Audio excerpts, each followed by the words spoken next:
Hi, everyone. I'm Brian Boyd. I'm one of the editors at Journal Management Studies, and I'm going to talk today about this idea of a research gap. Let me cue up some slides here, and then we'll get going. Come on, slides, you can do it. All right, I'm a JMS editor. I've been an associate editor at various journals for the last 15 years, which is a very long time to be writing decision letters. Guest editor of a half dozen or so special issues and a whole bunch of editorial boards. And this idea of a research gap certainly isn't anything that is new, but I do seem to be seeing it a little bit more frequently recently. And just by way of illustration, last week, I saw 3 manuscripts that were framed around this idea of, oh, there's this gap that hasn't been studied. What I'm going to do today is I'm going to explain what I mean by a research gap, illustrate how it can be problematic and hurt your chances for success, and try to identify some solutions for you as well to move past that so you have a better likelihood of making that leap across from initial submission up until publication. Now, to get us started, I want to put up some very common statistics, but are still somewhat scary if you are a prospective author. This is a CABS 4-star journal. In a recent year, they had about 1,500 submissions. And you can see that the number of published papers in that same year was extremely tiny, right? It's 50 or 60 papers or so. To put that in some context, okay, I'm an empiricist. I like to make database comparisons. And so the comparison here that's relevant is you would be 7 times more likely to survive the sinking of the Titanic than to have your submission accepted. The odds are very much against you. Given this fierce competition, what we need to do is we need to recognize that there are different value propositions and goals for authors and journals. And by understanding that, we can be better prepared to try and position ourselves for success. This is a typical fight you see between the authors and the editors, because again, they have very different intents. For authors, a lot of times the reasons that we're submitting papers are career-based. If you're a grad student, you're looking to get your first publication. And then once and then it gets you a job, and then once you have your job, you're looking at things like promotion and tenure. So your focus is very much on accruing those publications, because realistically, this is what your department heads and deans telling you need to be doing more of. The reverse from this, though, is a very different perspective from the editor's vantage point. We see a vast number of submissions. The screening process is complex, and the resources are highly scarce. You look at every journal, the number of AEs is growing, the number of board members is growing, because just the volume of papers that are out there are tremendous. And so the challenge for them is to go through this vast sea of a lot of promising ideas and try and find the ones that are going to have the potential to have the greatest influence. Some journals will talk about this pragmatically, just in terms of SSCI impact scores, but in the bigger picture, everyone is looking to publish that next big paper that reframes the conversation, stimulates new ideas, and moves us on. With that, we have this framing tactic, which is a research gap, and it can take a variety of different forms. So, for example, very common to look at a specific context. And so we may have a paper that says, well, we know a lot about diversification performance, but we don't know very much about diversification performance in the insurance industry. Or maybe we don't know very much about diversification performance in Norway. And then if we want to get even more specific, we can say, well, no one's really studied diversification performance in the Norwegian insurance industry. That is a clearly identified gap. Another thing that happens is we may add a new predictor or a dependent variable. I do a lot of corporate governance work, and I apologize in advance to my micro colleagues. A lot of the examples here are very, very macro and governance based. But if you have an agency problem and an agency outcome, someone may say, hey, we've got a new agency outcome that really hasn't been studied. Let's look at this. Another common approach is we may do some tweaks to methods. So there may be different operationalizations of an existing variable or different analytic tools. And as simple examples, this board independence has a plethora of different types of measures. And so on. Someone may say, no one has ever examined the effect of board independence using this particular framing. Maybe this is what makes the difference. Okay, all these are potentially valid ideas, but they also have limitations associated with those.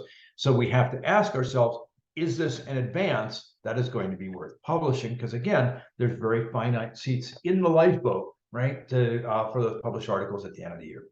Realistically, there's an infinite number of gaps. A lot of these are inherently uninteresting. Just because no one has studied this topic before doesn't mean that readers, and by extension journals, are going to really want to pursue this.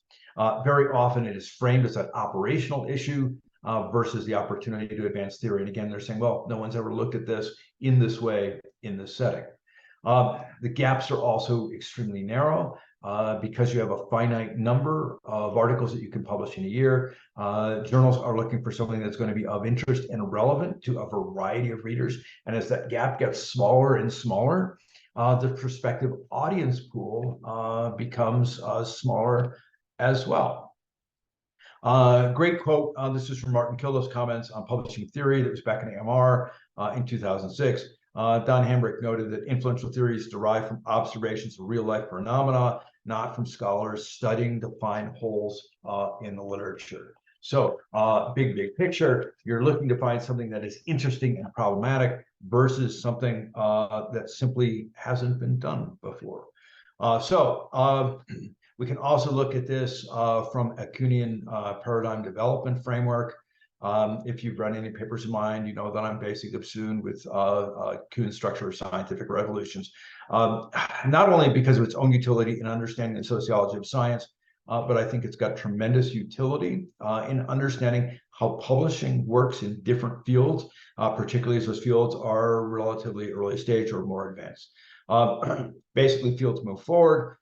We have this accretion of evidence. Some of it is confirming, some of it is disconfirming. It is that interplay of theory and methods, and that moves things forward. The advancement when that happens is very uneven, right? We have a lot of smaller incremental things that make relatively limited contributions, but may still have some utility. And then we have those big frame-breaking changes, as what he calls as revolutionary science, that really shake things up and make things more interesting. By definition, pretty much, gaps are typically incremental contributions. They're giving us small advances in what we know. Don't do much very often towards advancing theory. And again, given that limited amount of space that journals have for publishing, it's going to be limited in terms of overall interest. So I'm going to give you a trajectory of the various bad things that can happen as you're framing your manuscript, particularly if you're using a research gap. So we start out, we've got a robust research question. It's got strong theoretical implications. We don't have an answer to it. Also a lot of practical relevance. Reviewers are going to see this, they're going to get very excited. It looks really robust, smooth sailing right out of the gate. So that's pretty good. The alternate scenario is we see from very early on that the paper is framed around the research gap. Very often this is in the very first page of the introduction, explaining why we need to do this, because no one ever has. And a lot of times this even pops up in the abstract, right, which is very short. Now, reviewers are cognizant of that huge disparity between the number of papers that are submitted, the number of papers that eventually make their way through the review process. And as soon as you start talking about a research gap, many reviewers will start to make a preliminary assessment that maybe your paper is one of those that's not going to make it all the way to publication.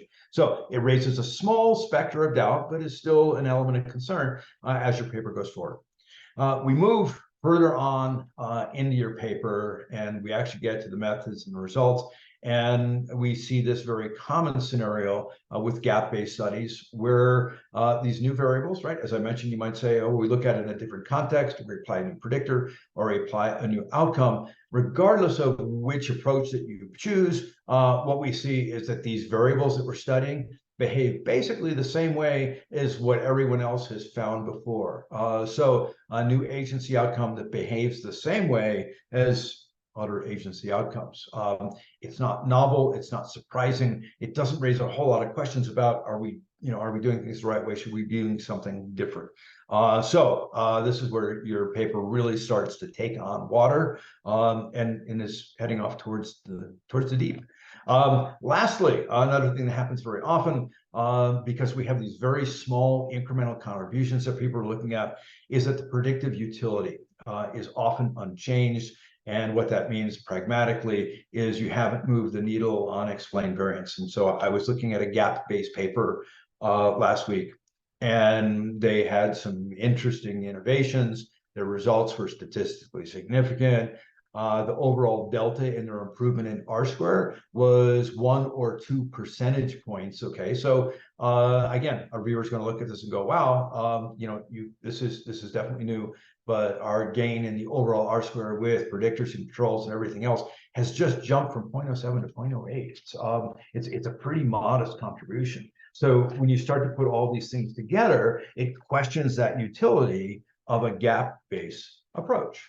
So how do we fix this? I'll say it's relatively simple, and you want to start for areas of mixed and inconsistent findings. The good news is this is basically every aspect of management research, because it's so common to find topics where you find some studies with big positive results, small positive results, some null effects, effects of varying negative directions, that sort of thing. Empirically, it's a mess. There's just a whole lot of stuff going on, and nothing seems to be consistent there. What you can do then is you start to drill down and you search for patterns to help and explain these discrepancies.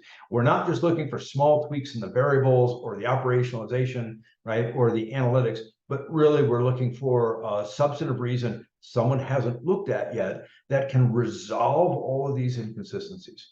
A great way to do this is to go back to those papers that your professors made you read from grad school on advancing theory. Dave Wetton's piece from '89 about a theoretical contribution, Van Manen, Sorensen, and Mitchell's thing about the interplay between theory and methods, because they do work synergistically. Kuhn talks about that as well. And then, of course, Kuhn's structure of scientific revolutions. This just better arms you to be able to answer that question that the reviewers are going to ask you of how do you advance theory. Okay, and there's a whole bunch of other papers that are out there, but these are just some of the seminal pieces and some of my more favorite pieces in that regard. So what you're going to do here then is you're going to look for gaps, not simply that no one has done this before, but something that hasn't been addressed that's underlying, that allows you to resolve these inconsistencies. We're talking about things like boundary conditions. Are there places where the existing theories don't work? Are there places where the existing theories work better? These could be different types of contexts, whether it's regional, industry, size, age, whatever. We also look at how different predictions come together. So we can have multiple theories. One says yes, one says no, and we try and use that as a broader frame to build a more integrated perspective. If you're looking for like an abstract discussion of this versus an empirical one, my 2011 JMS paper on board CEO relations, where we talk about using multi-theoretic models for horse races and that kind of stuff to try and advance theory. Also helpful to draw on real world work versus just academic stuff. There's a vast, infinite amount of academic work to read, but it can be equally insightful, right, to spend time reading The Economist journal, watching what's going on in actual businesses to start to get some insights. Many of the papers that I've done, the impetus for that isn't necessarily a specific journal article, but something I saw in the real world that then caused me to delve into that literature and try and come up with a contribution to theory. Another great quote from Kilduff back in 2006, the route to good theory leads not through gaps in the literature, but through an engagement in problems in the world that you personally find interesting. So I'm going to give you a couple of examples of how I've done this myself. And again, these are both governance related. Solarino and Boyd just came out in Global Strategy Journal in 2003, and we focus on this question of board independence. Board independence I find to be a really interesting topic because it has huge practical relevance. We look at every governance code around the world, and they're all advocating for a majority of independent or non-executive directors. And both the codes and agency theory tell us repeatedly how desirable independent boards are. But when we look at any connection between independence and firm performance, there's nothing there. They clearly appear to be unrelated, either because there's nothing going on underneath, or they're just so distal from one another that you can't really model it. We actually found 16 different meta-analyses about board independence and performance. All this stuff is inconclusive. Angelo and I, mostly Angelo, went through and harvested all these original studies that were looking at this in different nations and a variety of other contexts. And it began to give us the idea that there's these country level factors that are underlying some of these discrepancies. So our gap was a theoretical model about formal and informal institutions, how they affect the likelihood of agency outcomes. And then we were able to go and collect data from 500,000 firms, 40 different countries. Really useful insights about both institutional theory, but also this practical concern. And we can come up with a compelling reason why all of these studies over decades come up with inconsistent findings about board independence and firm performance. Much more than just a gap, right? And so something hopefully that will get cited a lot. That's certainly what Angelo and I are hoping for. Second example from a few years ago, Cuddy Haynes, Alessandro Zittoni, Alessandro Milicilli from Corporate Governance International Review, looking at CEO power. And really a very similar problem as with this independence and performance. Power is studied by a whole array of different theories. We see different outcomes of power when we look at actual firms, powerful CEOs that are successful, weak CEOs that are successful, vice versa to both of those. And we see a whole bunch of predictions about whether power could be good or bad, right, in terms of performance outcome. Tons of empirical studies on this topic. We actually go through and we harvested a bunch of effect size, did a simple meta-analytic assessment, and basically found that the link between power and performance was basically zero. So if we look at that in the aggregate, again, they're either unrelated to each other, or there's something else going on that no one has addressed yet. Kind of a gap, but we need a theoretical hook for that gap. And we found actually two when we started to look into this. The first one was the temporal stability of results, as we're sorting these papers from the older to the newer papers. It gave us some insight that there may actually be some changes in the broader context of how things are operating from older to newer. And also we saw that different studies addressed board factors, and that could play a possible role. So we went and collected original data, and we found a really strong effect for both institutional context and board factors as moderators. Yields us a nice contingency perspective on better understanding the role of CEO power, how to use that appropriately in boardrooms, okay? And again, a nice substantial theoretical contribution. So in conclusion, when you are starting your research projects, I think that some of the best advice you can get actually comes from the subway. So as I say in the tube and in the Hong Kong MTR, please mind the gap. I hope you found this useful. Thank you for watching, and good luck with your research projects.